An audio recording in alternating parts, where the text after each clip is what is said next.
Queries जिसमें कि हम एक इम्पॉर्टेंट टेक्निक डिस्कस करेंगे जो भी सर्च रिलेटेड प्रॉब्लम्स या फिर counting a particular frequency for a particular word उस टाइप के प्रॉब्लम्स में काफ़ी यूज़फुल होती है।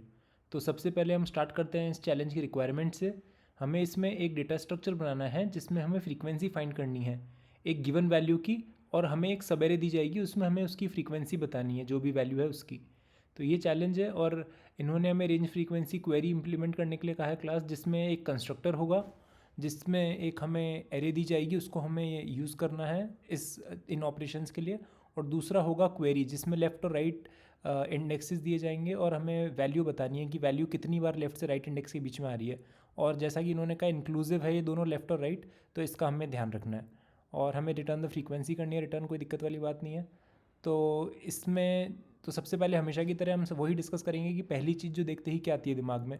तो ऑब्वियसली हमें सिर्फ फ्रीक्वेंसी फाइंड करनी है। तो सिंपल सी बात है कि लेफ़्ट से राइट के बीच में आइट्रेट करो और चेक करो कि current value of array value है कि नहीं। अगर वो है तो काउंट प्लस प्लस करो, वरना कंटिन्यू करो। एक सिंपल सा सोल्यूशन है जो कि हमारा एक बेसिक सोल्यूशन होगा, इसमें कुछ गलत नहीं है। तो सबसे पहले, लेकिन इसमें बस दिक्कत एक ही है कि इसका जो टाइम है ना वो ओ ऑफ एन वर्स्ट केस हो जाता है। तो अगर उसने लेफ़्ट से राइट के बीच में हम अगर आइट्रेट करेंगे तो ये ओ ऑफ एन तक जा सकता है, राइट माइनस लेफ्ट। तो ये लूप बहुत बड़ा हो जाएगा। और इन्होंने जो कंस्ट्रेंट्स दिए हैं, उन्होंने ऐसा कहा है कि at most 10⁻5 calls will be made to query. और अगर 10⁻5 कॉल्स हमने क्वेरी के कर दिए और हर कॉल को हमें 10⁻5 ओ ऑफ एन कॉम्प्लेक्सिटी लगी प्रोसेस करने में, तो आप जानते हैं 10⁻10 हो जाएगा हमारा टोटल कॉम्प्लेक्सिटी इस चैलेंज का, जो कि एक्सेप्टेबल नहीं है। 1 सेकेंड के अंदर आपका एग्जीक्यूट नहीं हो पाएगा, तो डेफिनेटली वो टाइम आउट देगा। तो हमें इसको ऑप्टिमल बनाना है। अब ऑप्टिमल हम जानते हैं कि टाइम कॉम्प्लेक्सिटी हमें रिड्यूस करनी ही पड़ेगी।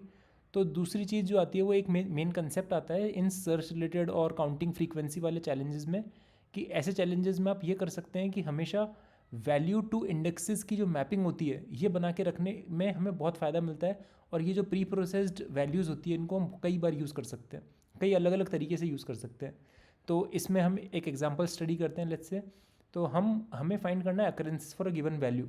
तो अगर मैं आपको बता दूं कि ये वैल्यू इन इंडेक्सेस पे आती है और उसको मैं आपको सॉर्टेड एरे दे दूँ कि इन इंडेक्सेस में आती है, तो फिर आप इजीली फाइंड कर सकते हो कि टोटल अगर आपको एक सब रेंज दे दी लेफ्ट से राइट, तो इसके बीच में कौन कौन से इंडेक्सेस इधर आ रहे हैं, उसको हम इजीली फाइंड कर सकते हैं। तो इसीलिए हम पहले ये कंसेप्ट देखेंगे कि for searching a particular value और count of a particular value, storing reverse mapping of a value to index makes it easier. तो हम स्टोर करेंगे एक रिवर्स मैपिंग जो कि बताएगी कि एक पर्टिकुलर वैल्यू कौन कौन से इंडेक्सेस पे अगर करती है। और हम लेफ़्ट से राइट जाएंगे तो ये जो इंडेक्सेस का जो एरे बनाएंगे हम, ये सॉर्टेड होगा हमारा हर वैल्यू के लिए। ओके। और अब हमारे पास सॉर्टेड इंडेक्सेस है, तो हम और हमारे पास पता है कि लेफ़्ट और राइट के बीच में हमें फाइंड करनी है अकरेंसेस, तो हम डायरेक्टली फाइंड कर सकते हैं बाइनरी सर्च लगा के कि पहला टर्म कौन सा है जो कि इस रेंज में आता है, और उसी वैल्यू के लिए हम आखिरी टर्म फाइंड करेंगे जो उस वैल्यू के लिए आता है, और उन दोनों का हम सब्ट्रैक्शन ले लेंगे ताकि हमें टोटल नंबर ऑफ एलिमेंट्स मिल जाएं इन दोनों के बीच में कितने हैं। और क्योंकि इसमें बाइनरी सर्च इन्वॉल्व है तो कॉम्प्लेक्सिटी लॉगरिदमिक होगी, हम जानते हैं। तो टाइम कॉम्प्लेक्सिटी इसकी ओ ऑफ लॉग एन होगी, लेकिन हम एक प्री प्रोसेस्ड एरे स्टोर कर रहे हैं तो स्पेस कॉम्प्लेक्सिटी तो बढ़ेगी। तो स्पेस कॉम्प्लेक्सिटी जितने भी आपके ओ ऑफ, अब इसको ओ ऑफ एन कह सकते हो, ओ ऑफ एन स्पेस कॉम्प्लेक्सिटी होगी, क्योंकि हर इंडेक्स को हम स्टोर करेंगे एक पर्टिकुलर वैल्यू के अपोजिट। तो ओ ऑफ एन इसकी स्पेस कॉम्प्लेक्सिटी होगी। तो एक बार इसका फटाफट से कोड देख लेते हैं कैसा दिखेगा। तो सबसे पहले हमने एक अनऑर्डर्ड मैप बनाया जो कि वैल्यू से लेके वेक्टर ऑफ इंटीजर, जो कि वेक्टर ऑफ इंटीजर्स हमारा होगा यहाँ पे इंडेक्सेस, वैल्यू टू इंडेक्सेस। और एक और इम्पॉर्टेंट चीज़ ये है कि इसको आप अनऑर्डर्ड मैप ही बनाइए, क्योंकि ये वैल्यू हमारे लिए एक ऑर्डर मेंटेन करना ज़रूरी नहीं है। हमें वेक्टर ऑफ इंटीजर इसका ऑर्डर मेंटेन करना है, लेकिन ये जो वैल्यू है इसका कोई ऑर्डर मैटर नहीं करता। इसलिए अनऑर्डर्ड मैप करिए ताकि कॉम्प्लेक्सिटी कम हो जाएगी, वरना अगर आपने इसको मैप बना दिया तो कॉम्प्लेक्सिटी आपकी log n into log n हो जाएगी। तो उस बात का स्पेशल ध्यान रखिएगा।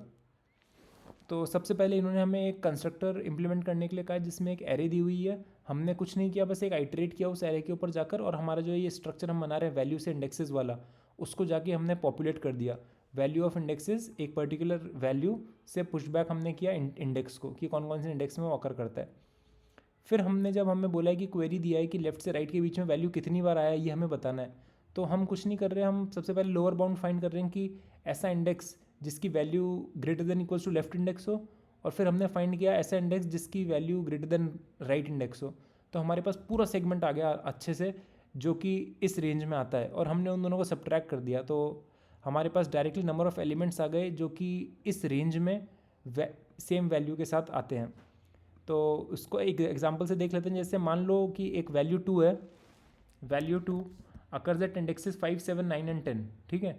और हमें क्वेरी दी गई है 4 से 8 के बीच में आप फाइंड करो 2 कितनी बार आता है। तो हमने जो लोअर बाउंड होगा 4 का, वो तो हमारा 5 पे पॉइंट करेगा, और जो हमारा अपर बाउंड होगा वो पॉइंट करेगा 9 की तरफ। तो हमने दोनों के आइट्रेटर्स माइनस किए, तो हमारे पास आंसर हो जाएगा 2। राइट माइनस लेफ्ट आइट्रेटर के आंसर आ जाएगा 2, जो कि हमारा आंसर है 5 से 7। तो इस तरीके से हम इसको सॉल्व कर सकते हैं। बाइनरी सर्च का बहुत अच्छा यूज़ है, एक प्री प्रोसेस स्ट्रक्चर का बहुत ज़्यादा यूज़ है इसमें। इसको ऑफलाइन प्रोसेसिंग भी कहते हैं, क्योंकि हमने पहले ही ऑफलाइन कुछ भी अपडेट नहीं कर रहे हैं इसमें, एक ऑफलाइन प्रोसेस्ड एरे बनाया और उसको यूज़ कर करके क्वेरी सारी हम सॉल्व कर रहे हैं। तो अगर आपको इसमें कुछ भी यूज़फुल लगा हो तो सब्सक्राइब जरूर कीजिएगा। Thank you.